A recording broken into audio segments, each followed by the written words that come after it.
71% of Kenyans feel the country is heading in the wrong direction. That's according to a survey conducted by Infotrak research company. Majority of the respondents are citing the high cost of living and unemployment as the reasons that informed their perception. As Chemutai Goin now reports, 73% of the respondents want the government to repeal the controversial Finance Act 2023. Give us wisdom, grant us understanding. As the Kenya Kwanza administration remained on the spotlight over its slow implementation of the election manifesto, almost 9 months since taking over power, the latest opinion poll by Infotrak shows that majority of Kenyans, representing 72% of those polled, felt the country was headed in the wrong direction. 15% saying the country was heading in the right direction, 12% weren't certain about which way it was headed. Wrong direction. The highest score came from Nyanza at 82%, followed by Western, which had 79%. The 72% who felt the new administration had failed to steer the ship listed the high cost of living at 93%, unemployment at 23%, poverty at 19%, and poor governance at 14% as reasons for their decision. Their counterparts, however, who cheered on the Ruto administration, said the executive had played its role effectively. They alluded to the peace enjoyed by the citizens, that the cost of living was affordable, while some saying the country was on the right path since their candidate of choice was in power. The highest score came from Central at 22%. Those who believe the country is headed in the right direction. And this was followed by Northeastern at 21% and Rift Valley at 19%.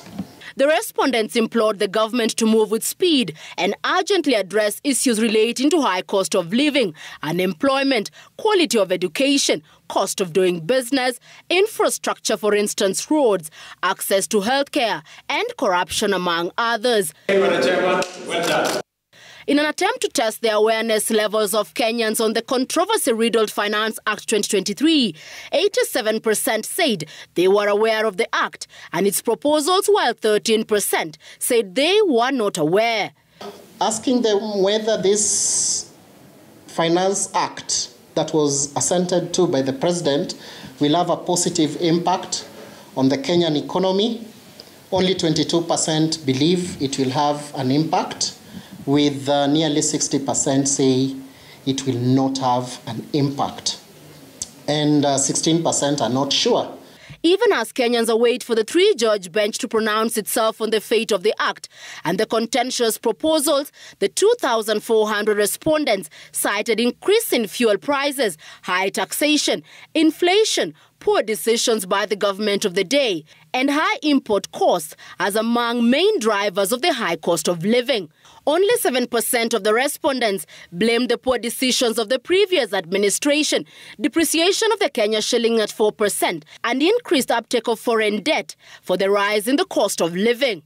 Kenyans who gave a no to the Finance Act were at 27%, with the majority at 73% supporting calls to have the controversial law repealed.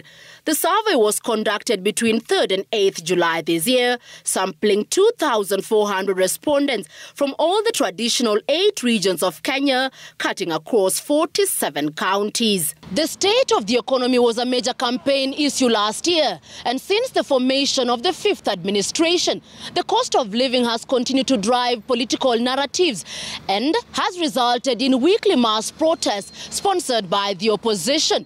Does this signal that it's time an honest conversation is had about the factors that are driving the cost of living and which mitigation measures can be instituted to alleviate the suffering of Kenyans? Chemutai Goin, Citizen TV, Nairobi.